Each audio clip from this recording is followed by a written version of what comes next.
Within your roster, you're also able to edit people's position titles as well as create new ones specific to your department. So to do that, again, we're going to click on this roster tab right in the middle of your organization's menu bar. And this is going to bring us to that landing homepage for your roster again. The first thing we're going to take a look at are changing people's positions. So we're going to go to this Manage Roster button in your upper right-hand corner, and we're going to click on that. So if I had a staff member who had a different job title, I could go over here next to their name, click this Edit Position button, and then I can go in here and change to titles that have already been established within the system. You'll also notice there are some titles in here, officer, president, secretary, that are indicative of student organizations, but departments can also create their own. So if I wanted to say that this person was now the senior assistant director for fraternity and sorority life, I could click that and that would assign them that position title as well.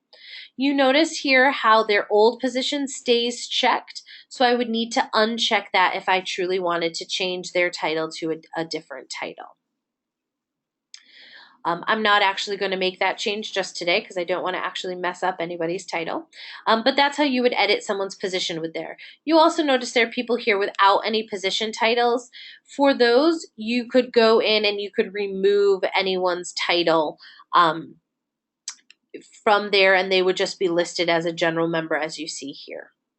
To create some of those unique titles to your department, we can go back to the roster page, and we're going to use this button all the way to the right that says Manage Positions.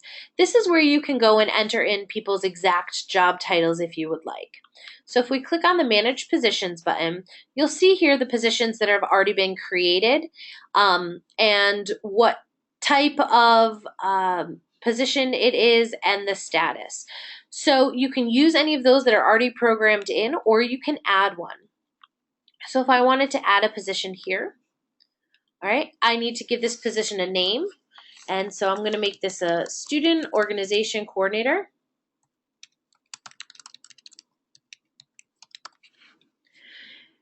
And I want to make them an officer. So what that's going to do, for our office, we use officers to separate our staff up in the upper section of the page. And then we have our general roster of members listed below. So that's a preference, and you can decide what is best for your organization. But again, officer is going to be listed in a separate section up towards the top of the page. Advisor is going to be in its own section towards the top of the page, and then member is going to be in that list towards the bottom of the page.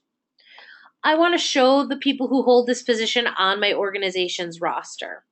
And I also want to make sure that this position is active. If it's not active, then I'm not going to be able to assign it to anyone. You can then set the level of access that this position will have within your organization's site. So if you give them no access, they're able to go and see the page just as anybody else would, but they're not able to change anything within the page. If you give them all access, they will have administrative features to any and all things within your organization's page. If you choose to give them limited access, you can see down here the different categories of access that you can give them. So if you want them to be able to create events, you'd click on events and go down to full access. If I were to give them view access, they would only be able to see those features, but they would not be able to use them. So I want the student organizations coordinator to have full access to events. I want them to be able to post on our wall. I don't want them to be able to manage our roster. We want to hold that off for some other people, so I'm not going to give them access to that. But I do want them to be able to create news events. So I'm going to click that as full access. I also want them to be able to upload photo galleries. And then I just go down to the bottom and I click this Create button. Once I click this Create button, within a couple minutes, that position will appear in that pop-up window as I go to the Edit Positions button next to someone's name, and I'll be able to assign that title to somebody.